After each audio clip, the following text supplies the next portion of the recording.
川普在突襲了伊朗之後，現在是不是自食惡果呢？我們要來看到，現在西方的盟友孤立了美國之外，在油價的部分，因為伊朗封鎖了荷姆茲海峽，所以現在價格已經破100了。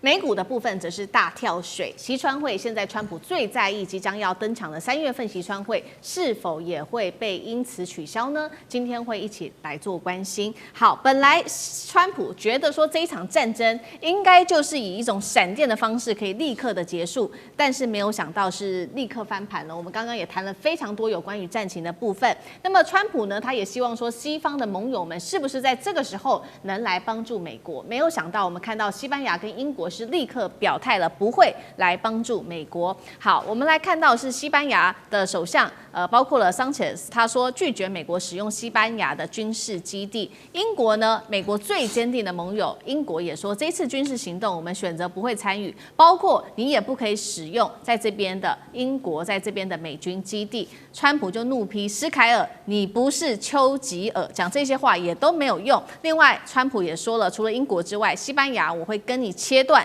所有的經貿往來。川普對這些西方的盟友感到非常的憤怒。那另外一方面，表態的現在中國大陸出來說話了，他要川普還有要美國跟以色列立刻停戰。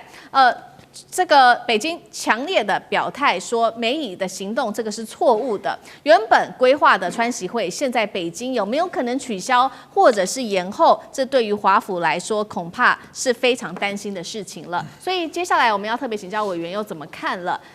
現在川普眼前的問題，除了西方的盟友不幫忙之外，還有他最在意的川習會是否生變了，如何影響到國際局勢？川普是不是誤判了這最後可能會造成的結果？委員怎麼看？是美國的盟友這一次都選擇跟美國保持距離的原因，是因為美國發動這場戰爭，並不具備正當性哦。那你先不要講說川普已經不承認的國際法了，但是大家第一個反應就是你有沒有通過聯合國安理會的決議？你在沒有聯合國安理會的這個同意之下，你就貿然的發動戰爭，你完全是視國際法於無物了哦。那麼更不要講說明明眼看着他們談判應該要有一些成果了，就是在美國跟以色列發動戰爭之前，這個他們才剛剛講好說，馬上數天後就要展開第3輪的談判，而且談判的氣氛看起來都還不錯，就忽然之間，以色列跟美國就發動了戰爭，就大白天就開始突襲，這個發動空襲了。所以這當然完全不具有正當性啊！他就覺得說這是另外一個珍珠港事件翻版，明明不是在談判嗎？就接下來馬上都約好時間了要去談了。那你把庫納許，你把美國這些談判代表就當作是玩偶就對了，就擺在那裡騙一騙人家，然後你背後一手擁抱一手插刀。那這樣的做法對美國的盟友來說，他們當然就不可能陷入這場這個有道德爭議的戰爭裡頭了。那麼很顯然的，就像剛才大家在討論的，我認為美國這一次很嚴重的被以色列誤導了。那說誤導可能好聽一點啊，說被以色列操控可能比較實際一點哦。就是這你不得不佩服這個以色列的影響力，就是美國也好，或者是像川普也好，幾乎就是把以色列奉為大哥了。就是這個以色列講的話，以色列要做的事，川普完全使命必達的。那麼，所以在這種情況之下，川普把美國陷入了這樣的一個境地裡。我們剛才不斷的在討論說，為什麼現在全球要變成一個這個全球大亂，甚至搞不好還會爆發更大的這個區域戰爭？其實最主要的原因就是對伊朗來講，你要滅掉我了，我已經是生死存亡了，我絕對不介意拖全世界下水。這是一個常態的心理啊！就如果我們今天任何一個人面臨到這種狀況的時候，你一定想說，那大家一起陪葬就好了。那更重要的一點是，大家現在看到的這個所造成全球的衝擊只是剛開始哦。如果這場戰爭持續下去哦，就像剛才我不斷強調說，艦長說過，如果你在波斯灣布了水雷了，那你整個荷姆茲海峽的這個相關的這個油哈，這個液態天然氣通通都不要出來了，你全球馬上就受到衝擊了。大家說啊，衝擊沒什麼關係，重點不是這個，重點是全球的股市開始崩盤。那大家接着說，那美國的股市看起來挺住啦，也沒挺住，因為全世界的金融體系是聯動的。當這個一個地區開始進行全面崩盤的時候，它就馬上會像這個骨牌效應一樣開始全面倒了。你只是看美國的股市是骨牌的第幾張骨牌而已。那麼造成了這麼大的一個這個全球的衝擊，其實伊朗的戰略很清楚嘛，就是唯有如此，我讓你們都痛，不是只有我伊朗痛。那麼大家就會想辦法來解決這場戰爭。我覺得像習川會有沒有可能再繼續如期舉行，這都是一個很大的問號。因為在此時此刻，川普所發動的這場不具正當性的戰爭裡頭，如果習近平在這個時刻貿然跟川普見面了，習近平很難去對外解釋說，伊朗雖然不是像這個俄羅斯這麼親近，但是好歹也是他宣稱的戰略夥伴關係哦。那麼但是我認為在這一場的這個不具正當性的戰爭發動之後，反而讓北京取得了另外一個更好的這個戰略的制高點，就是這場戰爭，如果今天美國真的想要把它這個畫下一個休止符哦，你不要說誰贏誰輸了，這場戰爭大概誰都不會贏，誰也不會輸，就打那個天長地久了。美國如果要退出這個戰場，他必須要找一個人來斡旋了。這個時刻，你說波斯灣的國家誰願意斡旋？他們已經跟這個伊朗都已經扯破臉了。這個時刻最有資格、最有能力斡旋的就是北京政府。所以呢，我認為，對於習川會有沒有可能繼續推動下去，除非川普釋出更大的善意，他給出更好的利多，那麼習近平也許願意勉為其難。那麼，但是不管怎麼樣就是在這場戰爭裡頭，其實北京政府已經站到了一個非常有利的地位。也就是說，未來如果要解決這場戰爭，唯一能夠出來講話話事的人就是北京政府了。好，所以接下來的3月份，這個川習會會不會真的成真發生，這個還要持續觀察。那北京現在絕對是最重要的調停人。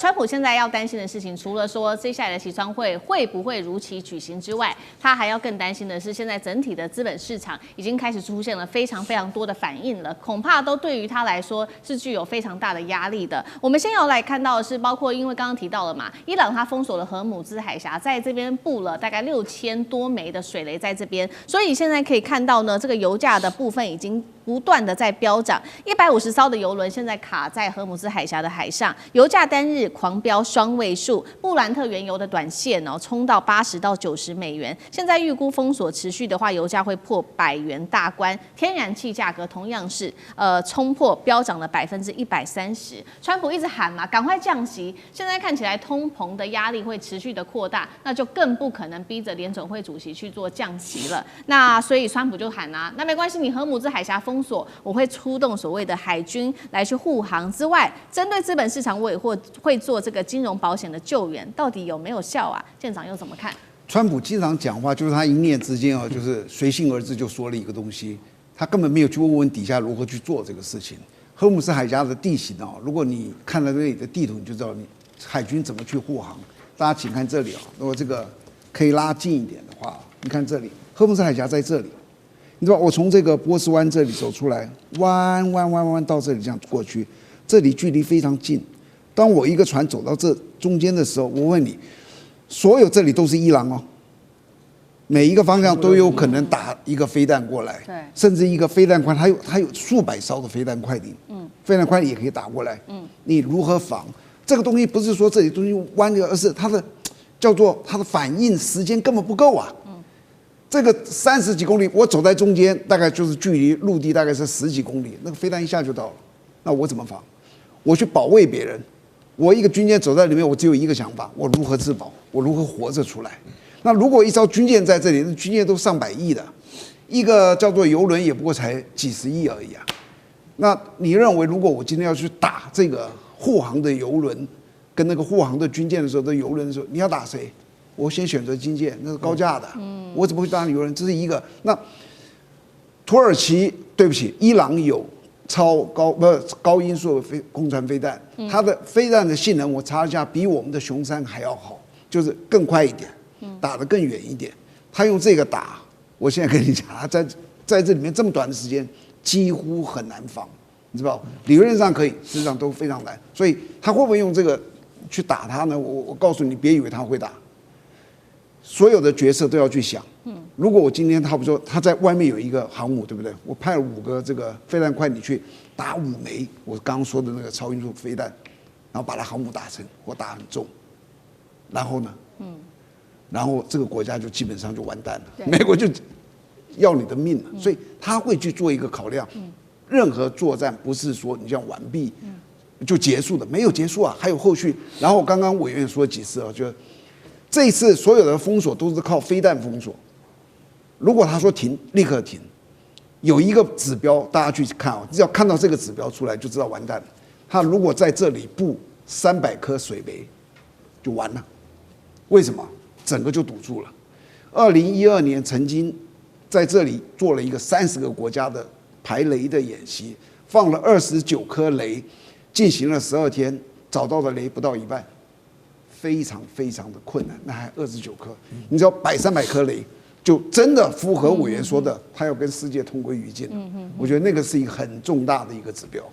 好，一方面是荷姆斯海峽對於全球的影響非常的重大，而且包括了整體的油價都會受到影響。另一方面，美國的股市，川普上任1年多來一直在吹的就是股市漲非常多嘛，這是他的重要 KPI。那現在我們可以看到道瓊盤中暴跌了1200點，全球股市一起全面下挫。幹哥怎麼看這個後續的災難性影響？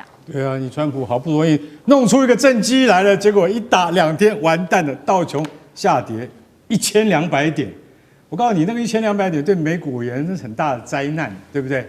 然後呢，後來川普馬上及時跳出來說：“不要怕，原油我會派軍艦去保護的。”然後這個傻乎乎的美國人就相信了，就反彈了。後來只跌了400點而已。我可以跟你講，再過2天一定又會再跌到那個數字啊，因為它不僅僅是道瓊，它連納斯達克啊。摩根士丹利，它都那個摩根指數都跌，只是深淺程度不同。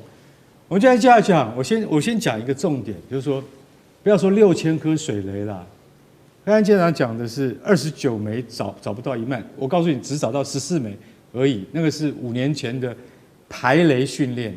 我相信現在6000顆水雷沒有真的丟到海裡去。如果真的伊朗布下6000顆水雷，國際油價不是現在北海布倫特不是昨天83塊嗎？一定到120塊。我跟你講。